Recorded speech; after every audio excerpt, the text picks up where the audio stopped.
one of the most talked about Islamic preachers in Nigeria who have had photographs with people suspected to be terrorists, terrorizing villages and communities in the northern part of Nigeria when he visited the suspected terrorists in their camps inside forests on the ground of having peace talk with the armed groups. Sheikh Ahmed Abubakar Mahmoud Gumi has described as a terrorist act the United States U.S. military action ordered by President Donald Trump that attacked and killed yet to be ascertained total numbers of ISIS-affiliated Lakurawa terrorists in Sokoto state on Christmas Day. The Islamic cleric called on the people in the villages affected by the U.S. missile strikes on Thursday night to post on social media platforms evidences of damages caused by the U.S. military action. According to Gumi, it is in line with the teachings of Islam for terrorists to be killed, but the killing must be done by people with a clean and holy hands, and not by another terrorist whose hands are stained with the blood of hundreds of thousands of innocent children, women, and men. Just recently, stressing that the U.S. involvement in the fight against terrorism in Nigeria will make the country becomes an enemy of its neighbors, a theater of war, because the involvement will attract the real anti-US forces into the West Africa country, and in a manner that looked like mockery. Sheikh Gumi said, dropping a few bombs here and there cannot tackle the menace of terror. They need serious military on the ground, which, if we are serious, we have enough men to do that.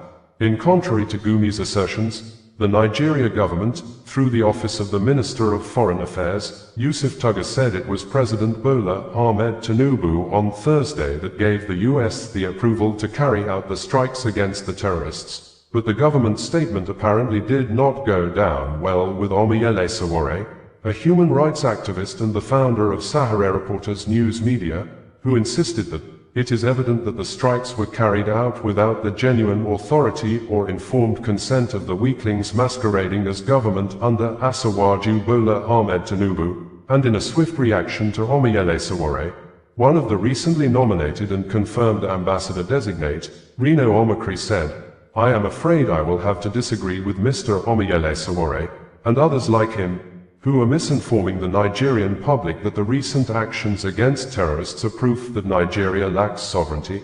Such views are indicative of a lack of awareness of international relations. It is also wrong for Mr. Sowore to call our government and military weak."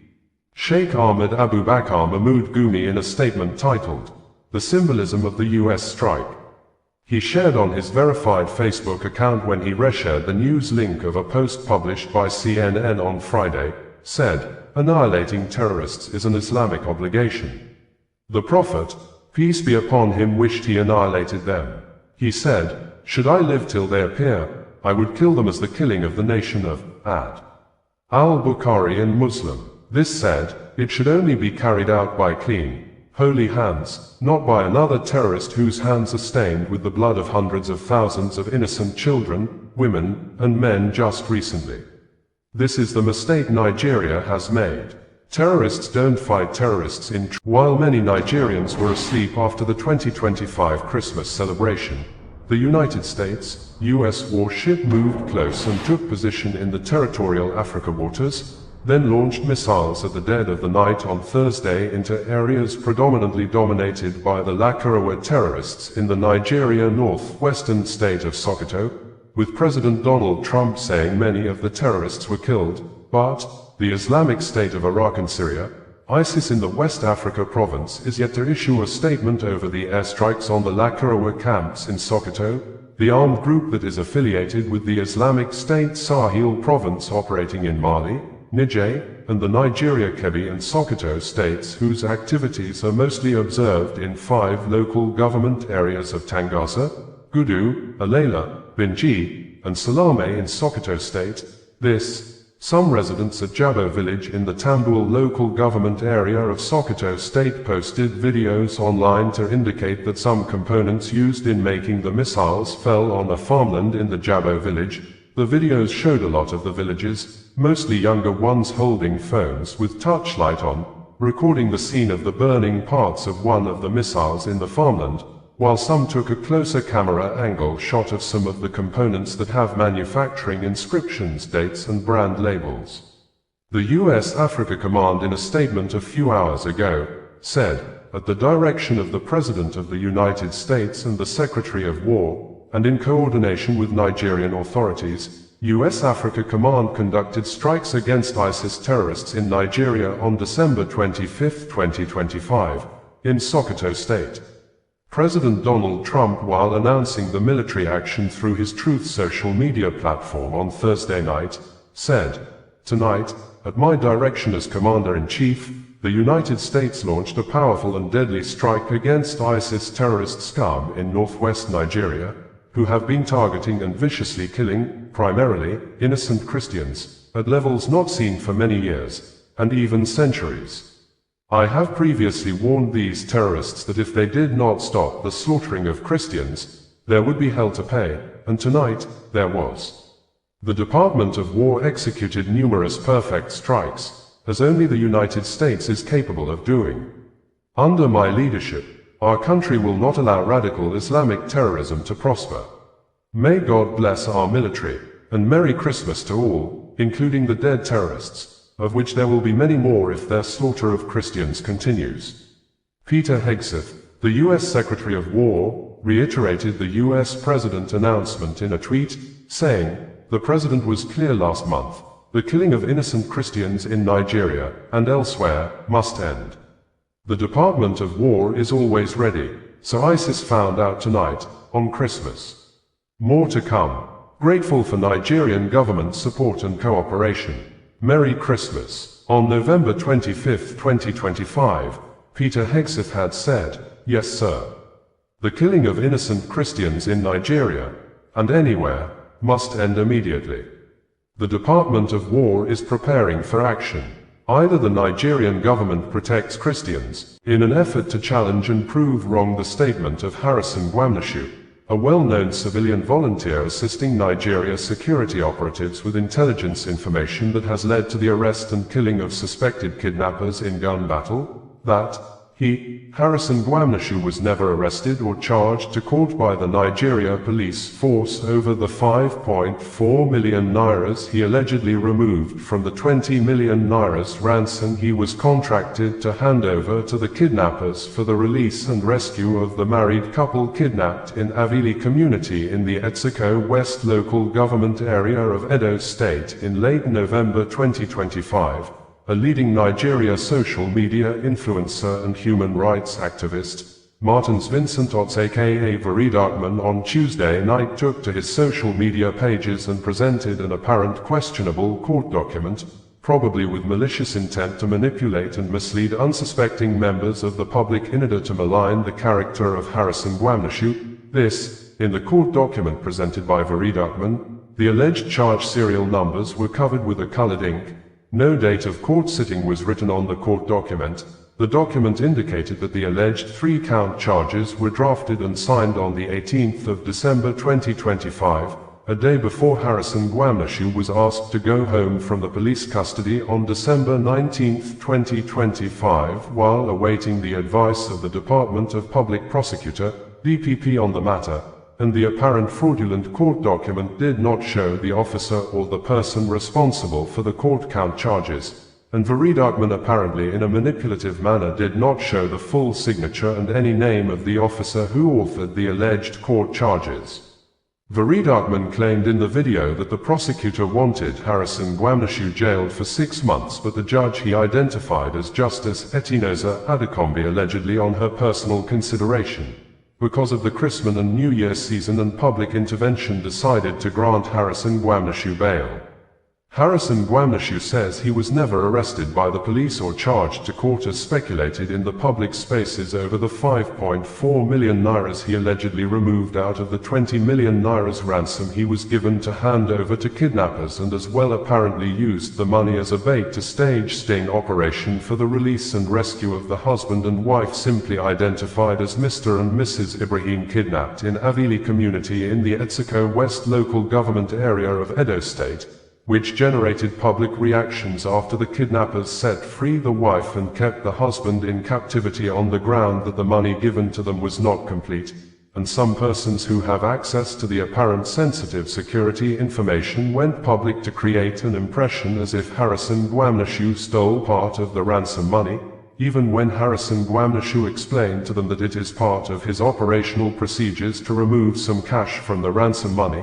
His explanation apparently went on deaf ears, and people who may be best described as mischief makers took advantage of the issue to call Harrison Gwamnishu names and reopen his alleged past deeds in a prejudiced manner to cast aspersions on him, even when they knew that Harrison Gwamnishu has a long history with video evidences of assisting security operatives to rescue kidnapped victims. Harrison Gwamnishu says he was never arrested by the police or charged to court as speculated in the public spaces over the 5.4 million nairas he allegedly removed out of the 20 million nairas ransom he was given to hand over to kidnappers, and as well apparently used the money as a bait to stage sting operation for the release and rescue of the husband and wife simply identified as Mr. and Mrs. Ibrahim, kidnapped in Avili community in the Etsiko West local government area of Edo State, which generated public reactions after the kidnappers set free the wife and kept the husband in captivity on the ground that the money given to them was not complete.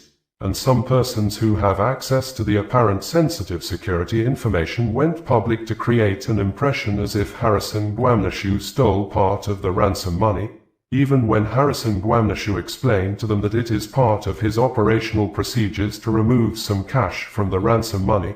His explanation apparently went on deaf ears, and people who may be best described as mischief makers took advantage of the issue to call Harrison Gwamnishu names and reopen his alleged past deeds in a prejudiced manner to cast aspersions on him, even when they knew that Harrison Gwamnishu has a long history with video evidences of assisting security operatives to rescue kidnapped victims, and in some cases, the total money paid as ransom are recovered and returned to the victims' families, and the sting operation usually leads to the killing and arrest of the suspected kidnappers. This, according to Harrison Gwamnishu in a statement he issued through his verified Facebook account some hours ago.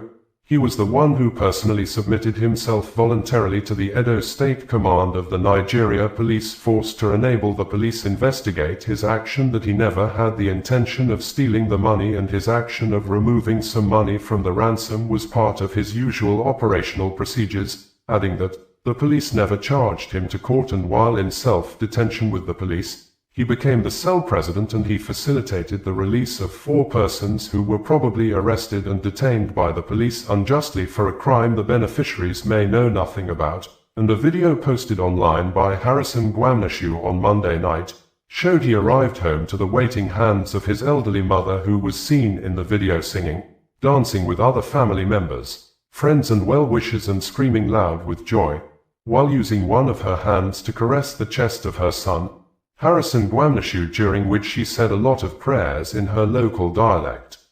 In his words, Harrison Gwamnishu said, "I did not return alone. During my time in custody, I became the cell presido, OBJ, and later handed over that responsibility to a young man, Honor Abba, who had also been unjustly arrested and detained. While there, I quietly supported the release of 4 individuals who were being held without cause. And today, Honor Abba from Benue State has also regained his freedom. My sincere appreciation goes to my Edo human rights team, led by John Odion Kadiri, for their invaluable support in making this possible. Dear family, I am pleased to inform you all that I have been released from custody. Words cannot express how grateful I am for your support, especially considering that many of you had not yet heard my own side of what truly happened.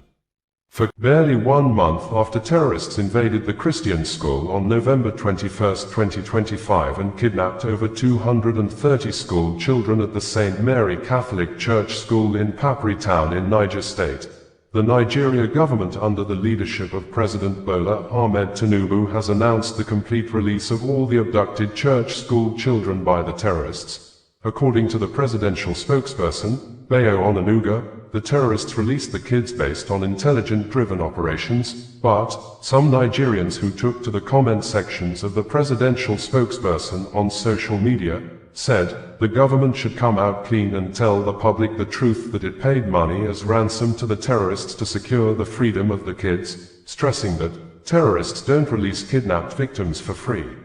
Bayo Onanuga, the presidential spokesperson, had said in a statement he issued and made available yesterday that The remaining 130 school children abducted by terrorists at St. Mary's Catholic School in Papri, Niger State, on November 21st, have now been released. They are expected to arrive in Minna on Monday and rejoin their parents for the Christmas celebration. 100 were released earlier by the terrorists, taking the total of freed students to 230. The freedom of the school children followed a military intelligence-driven operation.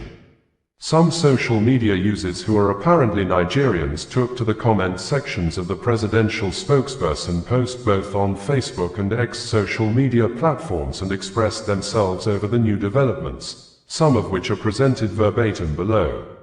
Rilwan Ibrahim said, "Released not rescued. Kidnappers don't release captives for free. In all thank God for their lives."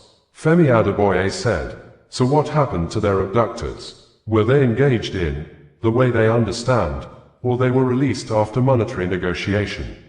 We thank God for the release of these children. At the same time, what happened to the abductors?" Akingbade Aganbiade said, "Military intelligence-driven operation. As how many bandits did they arrest?" Banki Alash said, "A wheeler-dealer government of no direction will never say the truth. Only God knows how much ransom was paid from the hard-earned resources or borrowed funds of this country. No amount of propaganda or damage control. Nigerians becomes wiser every day with all your antics and they're ready for you come 2027. Ruska Oko said, "Sir, with all due respect, do the terrorists release them unconditionally or your government paid ransom?" Joke Megamixer stated, "The presidency celebrates a military intelligence-driven operation for the Papri release, yet says nothing about the fate of the abductors. In a functioning security system, the return of victims is only half the job. Without arrests or neutralized threats, this is not a rescue. It is a handover that comes at a cost that wasn't mentioned." The official account of the Papri release reads like a travel itinerary, not a security report. If this was indeed an intelligence-led operation, where are the suspects? Silence on the abductors' fate suggests a non-combative arrangement that leaves the kidnap industry intact.